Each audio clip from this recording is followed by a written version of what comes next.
Hello students, welcome back to my YouTube channel. कैसे हैं आप सभी? आई होप सभी अच्छे होंगे। तो जैसा कि सभी जानते हैं कि आज 23 अगस्त है एंड आज आना था final seat allocation letter post basic nursing, BSc nursing and MSc nursing का। तो post basic nursing and MSc nursing का तो पोस्टपोन्ड हो गया है, उस पर मैंने अभी वीडियो बना दिया, आप लोग उसको चेकआउट कर सकते हैं।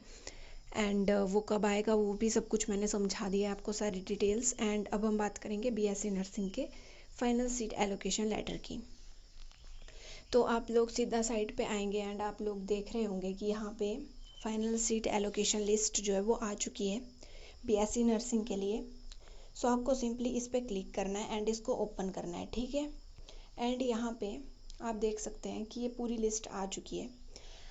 और तो और जिसकी भी मिस्टेक्स थी डॉक्यूमेंट्स में या फिर यहाँ पे कैटेगरी वगैरह में, कोटा वगैरह में मिस्टेक्स थी कई बच्चों की, उनमें कई बच्चे बिलोंग करते थे एससी और ओबीसी से, उनको जनरल शो कर दिया था, तो उस पर बच्चों ने ऑब्जेक्शन किया था। अभी आप लोग चेक कर लीजिए कि वो चेंज हुआ है या नहीं हुआ है।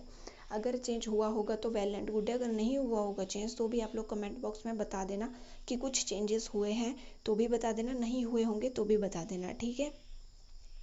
एंड ये पूरी लिस्ट है, इसमें सारे वही है, प्रोविजनली है एक टाइप से ये, बस इसमें जो भी मिस्टेक्स थी वो ठीक की होंगी इन लोगों ने, तो आप लोग उसको चेकआउट कर लेना, ठीक है। एंड यहाँ पे अर्जेंट अटेंशंस है, उस पर हम लोग पहले फोकस कर लेते हैं कि इन अर्जेंट अटेंशंस में बोला क्या गया है। मैं आपको इनके बारे में समझा दूंगी अच्छे से क्लियरली, तो वीडियो को पूरा देखें, ध्यान से देखें एंड स्किप मत करना, क्योंकि बहुत इन्फॉर्मेटिव वीडियो है, आप लोगों को बहुत ज़्यादा हेल्प होगी इससे, ठीक है। तो अब हम बात कर लेते हैं इस नोटिस पे।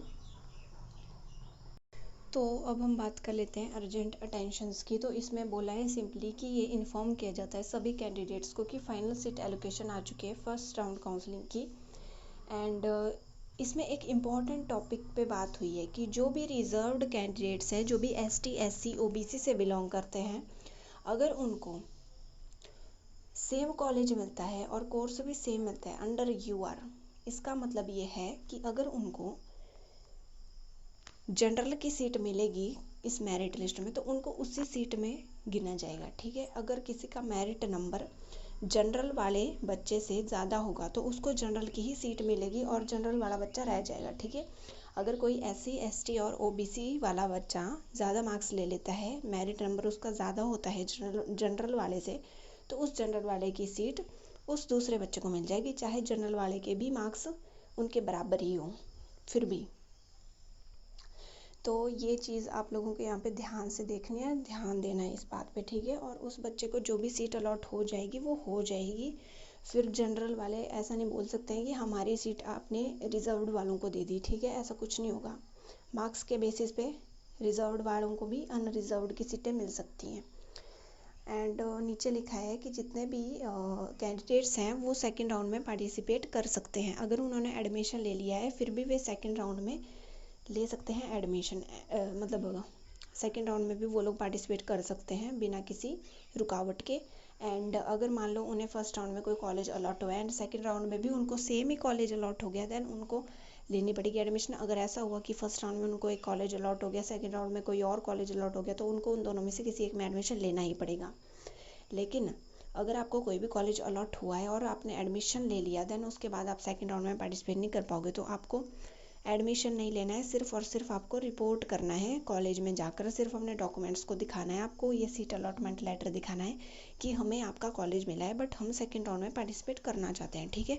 तो मैंने वीडियो में अभी बता दिया कि अगर आप लोग सेकेंड राउंड में पार्टिसिपेट करना चाहते हो तो आपको एडमिशन नहीं लेना है, आपको सिंपली इन्फॉर्म कर देना है उस कॉलेज को कि अभी हम सेकेंड राउंड में पार्टिसिपेट करना चाहते हैं। फिर उसके बाद, क्योंकि अगर आपने एडमिशन ले लिया तो चाहे आप सेकेंड राउंड में भी पार्टिसिपेट कर लो, लेकिन वो कॉलेज वाले आपका रिफंड नहीं करेंगे कुछ भी, तो इस बात का आप लोग ध्यान रखिए। पार्टिसिपेट तो सभी कर सकते हैं सेकेंड राउंड में, ऐसे कोई मना नहीं है किसी को भी, जिसको करना है वो कर सकता है, ठीक है। एंड नीचे बोला कि जितने भी ईडब्ल्यूएस कैटेगरीज के हैं इस मेरिट लिस्ट में, उनमें से इस मेरिट लिस्ट में भी और जितने भी अदर हैं, उनके जो मैक्सिमम के जो ईडब्ल्यूएस सर्टिफिकेट हैं वो एक्सपायर्ड थे, इसलिए अभी एएमआरयू ने किसी भी ईडब्ल्यूएस वाले को सीट नहीं दी है। तो इन्होंने इंस्ट्रक्शंस दे दी हैं कि अब जल्दी से सबके रिवाइज्ड ईडब्ल्यूएस सर्टिफिकेट बन जाने चाहिए, वो एक्सपायर्ड नहीं होने चाहिए, तभी सीट मिलेगी अब सेकेंड राउंड में ईडब्ल्यूएस वालों को भी, ठीक है। एंड जितने भी candidates ex service man, defence के हैं या फिजिकली हैंडीकैप है, उनके भी बहुत से डॉक्यूमेंट्स जो हैं वो करेक्ट नहीं है। उनका फॉर्मेट वैसा होना चाहिए जैसा प्रोस्पेक्टस में दिया हुआ है। बीएससी नर्सिंग के प्रोस्पेक्टस को आप चेक कर लीजिएगा। एंड इन सबको बोला गया है कि आप लोग अपना नया डॉक्यूमेंट बनवा लीजिए ढंग से करेक्ट करके, ओके। एंड जितने भी कैंडिडेट्स हैं, अगर वो किसी भी कॉलेज में एडमिशन लेना चाहते हैं या अप्रोच करना चाहते हैं, देन वहाँ पे उनके पास फाइनल सीट एलोकेशन लेटर होना चाहिए एज अ प्रूफ कि उनको उन्हीं का कॉलेज मिला है। तभी उनको आगे फिर पूछा जाएगा, नहीं तो उनको भी सीट नहीं मिलेगी, ओके। एंड जितने भी कैंडिडेट्स के पास नहीं होगा उनको सीट नहीं मिलेगी, चाहे वो कितने ही चाहे उनको गवर्नमेंट ही मिला हो, लेकिन अगर उनके पास फाइनल सीट एलोकेशन लेटर नहीं हुआ देन उनको कोई भी नहीं पूछेगा, ठीक है। तो ये सब बातें आप लोग ध्यान में रख लीजिए कि आपको EWS का सर्टिफिकेट जो है वो बनाना है। एंड जितने भी बच्चे जनरल के BPL IRDP के हैं, उनका EWS का सर्टिफिकेट नहीं बन रहा है, उनको क्या करना है, जो प्रोस्पेक्टस में फॉर्मेट है उसको प्रिंट करके उसको फिलअप करना है और वहाँ पे अपने स्टैंप लगा लेनी है अपने जो तहसील में जहाँ पे भी आपका बनता है। ऐसा बोलना है वहाँ जाके आपको कि हमारी जो है काउंसलिंग स्टार्ट है और उन्होंने बोला है कि इस फॉर्मेट में आप साइन करवा के लाइए, ठीक है। एंड जो post basic and MSc nursing वाले हैं उनका तो पोस्टपोन्ड हो चुका है, 25 को ही आएगा final seat allocation letter. And अभी मैं आप लोगों को बता देती हूँ कि किस टाइप से आपने उसको डाउनलोड करना है, ओके।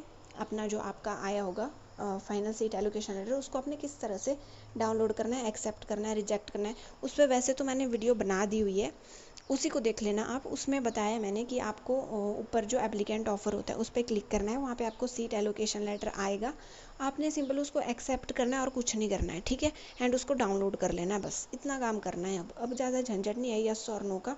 अब AMRU ने बोल दिया कि सब बच्चे पार्टिसिपेट कर सकते हैं सेकेंड राउंड में, जो भी चाहता है, ठीक है। बट अगर उसको कोई कॉलेज अलॉट नहीं हुआ तो वो पहले कॉलेज में एडमिशन ले सकता है, बट अगर उसको कोई कॉलेज और अलॉट हो गया देन उसको किसी एक में एडमिशन लेना पड़ेगा, ओके। सो आई होप आप लोगों के डाउट्स क्लियर हो चुके होंगे। इस वीडियो में मैंने सारे डाउट्स क्लियर कर दिए हैं, तो वीडियो को ध्यान से प्लीज़ ध्यान से देखा करो। एंड इससे रिलेटेड अब कोई भी क्वेरी होगी तो कर देना नीचे, वैसे तो रहनी नहीं चाहिए क्योंकि मैंने वीडियो में सब कुछ ध्यान से आपको समझा दिया है, ओके। सो आई होप आप लोगों को सब कुछ समझ आ गया होगा। एंड जितने भी बच्चे डायरेक्ट मैनेजमेंट कोटा के थ्रू एडमिशन लेना चाहते हैं तो वो लोग मुझे DM कर सकते हैं, उन्हें मिलेगी admission aroma college, Nandini college and modern nursing college Shimla में, ओके। तो जो भी इन कॉलेजेस में सीट अपनी बुक करवाना चाहते हैं, डायरेक्ट एडमिशन लेना चाहते हैं, वो लोग मुझे DM कर देना। एंड जितने भी पैरामेडिकल के कैंडिडेट्स हैं वो भी अगर किसी प्राइवेट में एडमिशन लेना चाहते हैं Pathankot and Chandigarh side, then वो भी मुझे DM कर देना। उनकी स्कॉलरशिप लगेगी, उनको जो भी SC और ST से बिलोंग करते हैं उनको स्कॉलरशिप लगेगी, उनकी कोई भी फ़ीस नहीं लगेगी, बस एडमिशन फ़ीस लगेगी 10,000 रुपीज़। एंड OBC वालों को भी 40% स्कॉलरशिप है वहाँ पे। एंड जितने भी बच्चे हैं उन सब की फ़ीस बहुत ही कम है, 30,000 है उनकी पर सेमेस्टर। तो इतना अच्छा ऑफ़र आपको कहीं पे भी नहीं मिलेगा। एंड आप लोगों को अगर वहाँ पे एडमिशन लेनी है पैरामेडिकल के लिए देन आप लोग मुझे DM कर देना। अच्छे कॉलेज है एंड बहुत अच्छे वहाँ पे कोर्सेज हैं, सारे कोर्सेज हैं, radiology, OT, lab technician, anaesthesia, MLT जो भी है, BMLT जो भी होता है वो सब कुछ है वहाँ पे। तो आप लोग मुझे DM कर देना। एंड आई होप आप लोगों को बहुत हेल्प हुई होगी। सब्सक्राइब कर लेना मेरे चैनल को ताकि आने वाली जितने भी अपडेट्स है वो सब आपको मिलती रहे टाइम टू टाइम। मेरे चैनल पे हर एक कोर्स से रिलेटेड आपको अपडेट मिलती है, तो आप लोग मेरे चैनल को सब्सक्राइब कर लीजिए। And like share and comment ज़रूर करना, कोई भी क्वेरी कमेंट कर देना। And thank you for watching.